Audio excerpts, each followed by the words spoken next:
1953 میں ایک امریکن کوہ پیما جارج بیل نے K2 سے شکست کھانے کے بعد ایک عجیب و غریب بیان دیا۔ اس نے اس پہاڑ کو دی سیویج ماؤنٹین کا نام دیا اور کہا کہ اس پہاڑ کا سر کیا جانا ناممکن ہے۔ اس دنیا میں 8000 میٹر کی کل 14 چوٹیاں موجود ہیں، جن میں سے 5 پاکستان، 8 نیپال اور 1 چوٹی چائنا میں واقع ہے۔ 1856 میں برٹش سرکار نے ایک ٹریگونومیٹریکل سروے کے دوران ان چوٹیوں کو K1، K2، K3، K4 اور K5 کا نام دیا۔ انہی 5 چوٹیوں میں دنیا کی دوسری بلند ترین اور پہلی خطرناک ترین چوٹی K2 بھی شامل ہے۔ اس کو دنیا کی خطرناک ترین چوٹی اس لیے کہا جاتا ہے کیونکہ اس پر مرنے والوں کی تعداد دنیا کی بلند ترین چوٹی ماؤنٹ ایورسٹ سے بھی کہیں زیادہ ہے۔ شروع میں K2 کو سر کرنے میں سب سے بڑی مشکل یہ تھی کہ K2 پہ جانے کا صحیح راستہ کسی بھی شخص کو معلوم نہیں تھا۔ K2 کو سر کرنے کی پہلی کوششیں 1902 میں وکٹر ویزلی اور اس کی ٹیم نے کی۔ انہوں نے K2 کو شمال مشرق کے ڈلوانی رستے سے سر کرنے کی کوشش کی، لیکن 68 ڈیز کی انتھک محنت کے بعد بھی یہ لوگ صرف K2 بیس کیمپ یعنی 5000 سے 6000 میٹر بلندی تک ہی پہنچ سکے۔ اس مہم سے واپسی پر انہوں نے صرف اتنا کہا کہ اس مہم میں نہ تو کسی انسان کو اور نہ ہی بیسٹ کو کوئی نقصان پہنچا۔ انہوں نے اس پہاڑ کے لیے بیسٹ کا لفظ استعمال کیا۔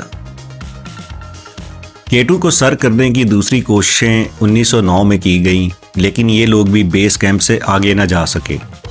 واپسی پر ان کے ٹیم لیڈر ڈیوک نے کہا K2 would never be climbed، یعنی کہ K2 کبھی بھی سر نہیں ہو پائے گا۔ K2 کو سر کرنے میں سب سے اہم کردار ایک امریکن کوہ پیما چارلز ہوسٹن کا تھا۔ اس نے K2 کا پاکستان کی طرف سے جانے والا مغربی راستہ، جسے آج کل ابروزی روٹ کہا جاتا ہے، دریافت کیا۔ اس نے کہا کہ K2 کو سر کرنے کا یہ راستہ سب سے آسان اور پریکٹیکل ہے۔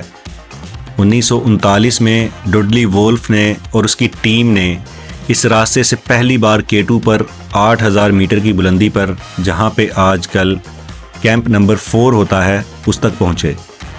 لیکن اس سے آگے K2 کی چوٹی کی طرف جاتے ہوئے ان کی ٹیم کے ممبرز اس پہاڑ پر کہیں کھو گئے اور ان کو ناکام واپس آنا پڑا۔ 1953 میں پھر ایک بار چارلز ہوسٹن اور اس کی ٹیم نے K2 کو سر کرنے کی کوششیں کی، لیکن ان کے ساتھ بھی وہی ہوا جو ڈوڈلی وولف اور ان کی ٹیم کے ساتھ ہوا تھا۔ مشہور زمانہ کوہ پیما جارج بیل بھی اس بار ان کے ساتھ تھے، لیکن اس مہم میں ایک فراسٹ بائٹ کی وجہ سے ان کو اپنی ایک ٹانگ کٹوانی پڑی۔